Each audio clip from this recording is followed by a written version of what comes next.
SHOs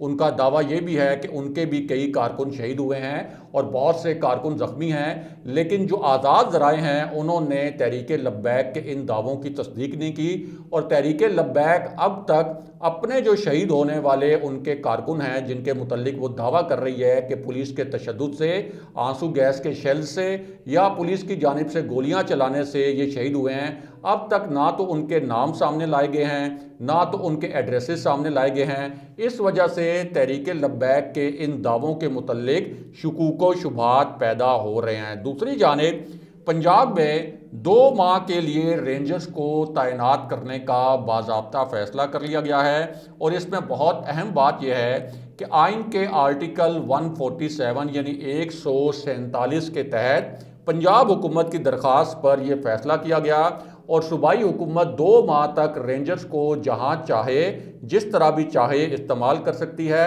اور اہم ترین اور آپ یہ کہہ سکتے ہیں کہ حساس ترین اس میں بات یہ ہے کہ پنجاب حکومت کو انسداد دہشت گردی ایکٹ کی شق 5 کے استعمال کا اختیار بھی دیا گیا ہے، اور یہ جو شق ہے یہ بہت ہی زیادہ اہم ہے، یعنی انسداد دہشت گردی ایکٹ کی شق 5، اور اس شق کے تحت جو نیم عسکری ادارے ہیں ان کو دہشت گردوں کی روک تھام، دہشت گردی کے واقعات کی روک تھام کے لیے استعمال کیا جا سکتا ہے، یعنی رینجرز کو گو ہیڈ دیا گیا ہے، اور جو قانون نافذ کرنے والے دیگر ادارے ہیں ان کو یہ ایک گرین سگنل دیا گیا ہے کہ اگر یہ جو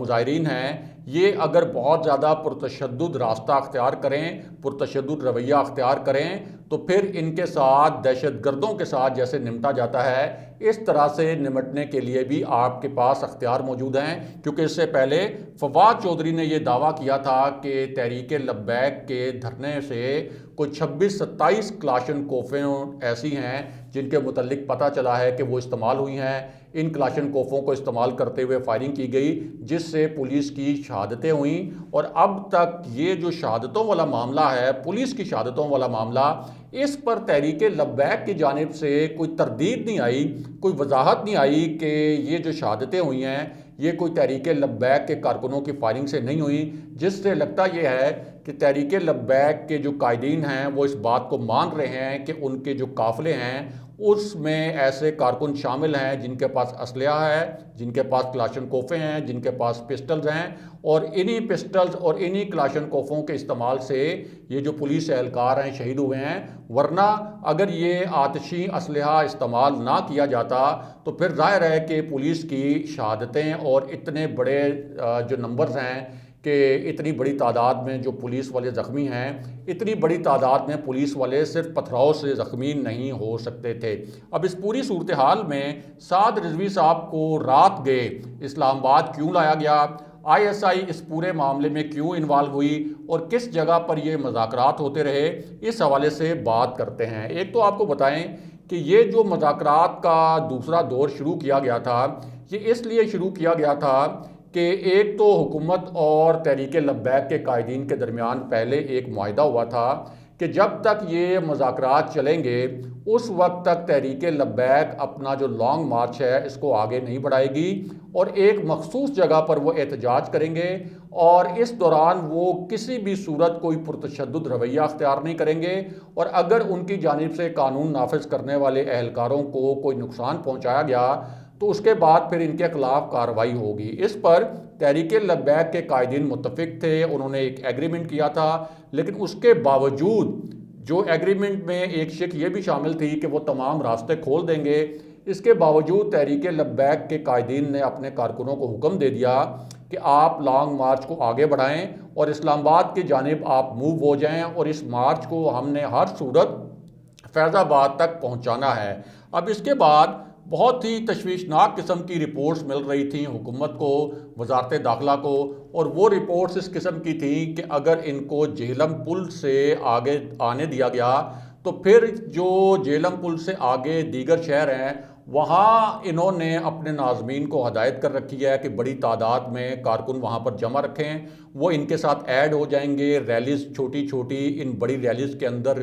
شامل ہو جائیں گی، اور اس کے بعد پھر اس کو فیض آباد آنے سے روکنا بہت زیادہ مشکل ہو جائے گا، اور ایک ایسی صورتحال پیدا ہوگی جہاں طاقت کا استعمال کرنا ناگزیر ہو جائے گا۔ اور ظاہر ہے کہ جب طاقت کا استعمال ہوگا تو دونوں طرف سے پھر بڑے پیمانے پر جانی نقصان ہو سکتا تھا، پولیس کی مزید شہادتیں بھی ہو سکتی تھیں، اور اسی طرح تحریک لبیک کے کارکنوں کی شہادتیں بھی ہو سکتی تھیں۔ اس پوری صورتحال میں رات کے یہ فیصلہ کیا گیا کہ سعد رضوی صاحب کو اسلام آباد لایا جائے اور ان کے ساتھ مذاکرات کیے جائیں اور ان سے پوچھا جائے کہ آپ کیا چاہتے ہیں، کیونکہ تحریک لبیک کے جو دیگر قائدین ہیں وہ بار بار اپنا جو ایگریمنٹ تھا، جو معاہدہ تھا، اس سے پیچھے ہٹ رہے تھے۔ اور یہ جو پورا مذاکراتی عمل اسلام آباد میں ہوا،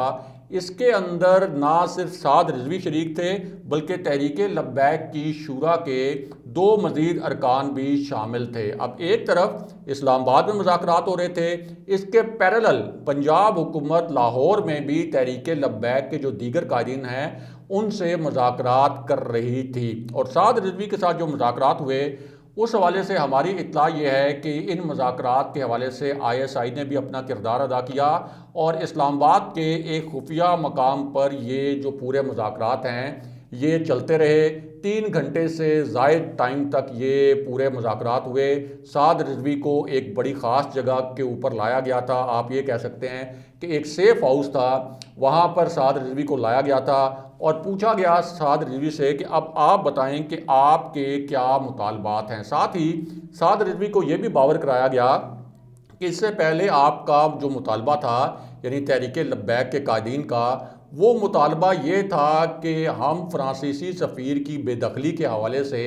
ایک قرارداد پارلیمنٹ کے اندر لے کر آئیں۔ وہ قرارداد ہم نے قومی اسمبلی میں پیش کر دی۔ اس کے بعد ہم نے تحریک لبیک کے قائدین سے کہا کہ دیکھیں ہم نے ایک معاہدہ کیا تھا، اس معاہدے کے تحت یہ قرارداد ہم نے قومی اسمبلی میں پیش کر دیا ہے، اب آپ اپنا احتجاج ختم کر دیں۔ تحریک لبیک کے قائدین نے ایک پریس کانفرنس میں یہ اعلان کیا کہ حکومت سے اب ہمیں کوئی گلہ نہیں ہے، حکومت نے اپنے جو کمٹمنٹس کی تھیں، جو معاہدہ کیا تھا، اس کے تحت جو قرارداد پیش کی جانی تھی قومی اسمبلی میں وہ پیش کر دی ہے، اور اب ہم اپنا احتجاج ختم کر رہے ہیں۔ تو جب آپ نے احتجاج ختم کر دیا تھا اور یہ کہہ دیا تھا کہ حکومت نے آپ کے مطالبات پورے کر دیے، تو پھر اب یہ جو دوبارہ سے احتجاج کیا جا رہا ہے، دوبارہ سے جو دھرنا دیا جا رہا ہے، اس کا کیا جواز ہے؟ اور حکومتی دعووں کے مطابق سعد رضوی صاحب کے پاس اس اسپیسیفک کویسچن کا کوئی جواب نہیں تھا کہ آخر وہ پریس کانفرنس کیوں کی گئی تھی جس میں یہ بتایا گیا تھا تحریک لبیک کے قائدین کی جانب سے کہ ہمارے مطالبات پورے ہو چکے ہیں۔ اس کے بعد سعد رضوی سے یہ پوچھا گیا کہ چلیں جو ماضی میں ہوا سو ہوا، اب آپ بتائیں کہ اب آپ کے کس قسم کے مطالبات ہیں، کیونکہ فرانسیسی سفیر تو اس وقت پاکستان میں موجود نہیں ہے، فرانس سے پاکستانی سفیر کو واپس بلانا ممکن نہیں ہے، کیونکہ اگر فرانس سے پاکستانی سفیر کو واپس بلایا جائے اور یہاں فرانس کا سفارت خانہ بند کیا جائے تو اس کا مطلب یہ ہے کہ صرف فرانس کے ساتھ پاکستان کے تعلقات خراب نہیں ہوں گے، پوری جو یورپی یونین ہے اس کے ساتھ پاکستان کے تعلقات متاثر ہوں گے، اور پاکستان کو جو معیشت ہے اور جو GSP+ سٹیٹس ہے اس کو ایسا ناقابل یقین جھٹکا لگے گا جس سے پاکستان کی معیشت کی کمر ٹوٹ جائے گی۔ دوسری جانب ہمارے پاس FATF جیسا چیلنج بھی ہمارے سامنے ہے، ہم نے اتنا زبردست طریقے سے FATF کا جو ایکشن پلان ہے اس پر عمل کیا، لیکن سیاسی وجوہات کی بنا پر اور بھارت اور امریکہ کی لابنگ پر پہلے ہی ہمیں اب تک گرے لسٹ میں رکھا گیا ہے۔ تو اگر آپ فیض آباد میں دھرنا لے کے آئیں گے اور آپ ہم سے یہ توقع کرتے ہیں کہ ہم آپ کو نہیں روکیں گے، پھر تو پاکستان کے متعلق یہ ایک امپریشن بن جائے گا کہ پاکستان کے اندر جو بھی جماعتیں ہیں وہ اسلحے کے زور پر، وہ اس طرح کے جلوسوں کے زور کے اوپر پوری ریاست کو مفلوج کر سکتے ہیں، ریاست کو بلیک میل کر سکتے ہیں۔ اور فیض آباد میں جب آپ دھرنا دیں گے تو آپ ذرا ایک لمحے کے لیے سوچیں کہ اس سے ریاستی مفادات کو کتنا نقصان ہوگا، اور جب یہ مناظر انٹرنیشنل میڈیا پر نشر ہوں گے اور اسلام آباد میں جو عالمی برادری بیٹھی ہے، جو عالمی سفارتکار بیٹھے ہیں، پوری دنیا کے جو ممالک ہیں ان کے سفارت خانے اسلام آباد میں ہیں، تو وہ سفیر جب اپنے اپنے ملکوں کے دارالحکومتوں میں اس دھرنے کے متعلق رپورٹس بھیجیں گے تو پاکستان کے متعلق کس طرح کا ایک منفی تاثر ابھرے گا، اور الٹا ہوگا یہ کہ ہو سکتا ہے کہ اقوام متحدہ کے تحت بھی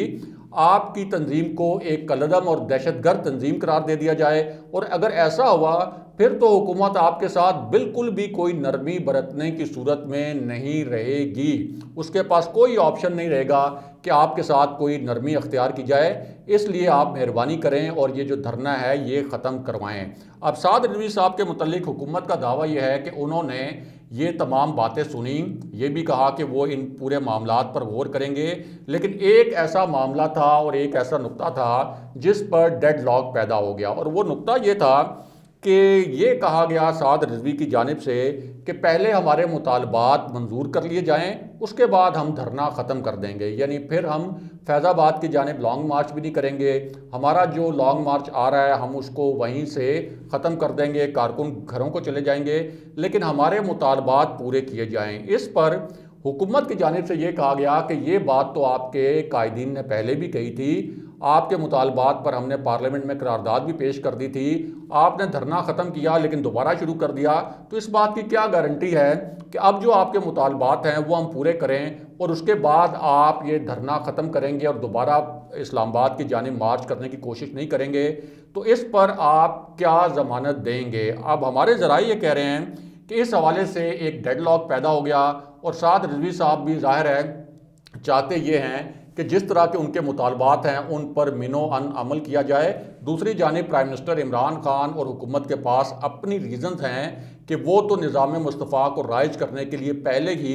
ایسے انقلابی اقدامات کر رہے ہیں جو 73 سال میں نہیں ہوئے، تو اس پوری صورتحال میں دھرنوں کے ذریعے اگر یہ مقصد اچیو کرنے کی کوشش کی جائے گی تو اس سے ریاست پاکستان کو نقصان پہنچے گا۔ اسی پوری صورتحال میں بہت بڑی خبر یہ ہے کہ نیشنل سیکیورٹی کمیٹی یعنی قومی سلامتی کمیٹی کا جو اجلاس ہے، جس میں آرمی چیف بھی شریک ہوتے ہیں، تینوں مسلح افواج کے سربراہان شریک ہوتے ہیں، پوری آپ کی جو سول قیادت ہے اور جو عسکری قیادت ہے وہ بھی شریک ہوتی ہے، اور ہمیشہ جو انتہائی اہم نوعیت کے سیکیورٹی ایشوز ہوتے ہیں ان ایشوز کے اوپر یہ کمیٹی کا اجلاس بلایا جاتا ہے۔ تو پرائم منسٹر عمران خان نے نیشنل سیکیورٹی کمیٹی کا اجلاس بلا لیا ہے، جس میں جنرل باجوہ بھی شریک ہوں گے، ڈی جی ISI بھی شریک ہوں گے، اور اس اجلاس میں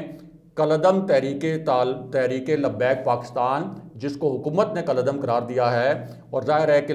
تحریک لبیک پاکستان کا موقف یہ ہے کہ ہم نے کبھی بھی کوئی انتہا پسندی نہیں کی، ان کا یہ موقف ہے، اس لیے ہمیں کالعدم قرار دینا جائز عمل نہیں تھا، لیکن بہرحال اس وقت تو وہ کالعدم ہیں۔ تو اس تحریک لبیک کے جو معاملات ہیں وہ اب نیشنل سیکیورٹی کمیٹی میں ڈسکس ہوں گے، اور نیشنل سیکیورٹی کمیٹی میں پھر حتمی فیصلے کیے جائیں گے کہ تحریک لبیک کے اس احتجاج اور دھرنے کے حوالے سے کس قسم کی حتمی پالیسی اپنانی ہے۔ اگلے پروگرام تک کے لیے خدا حافظ۔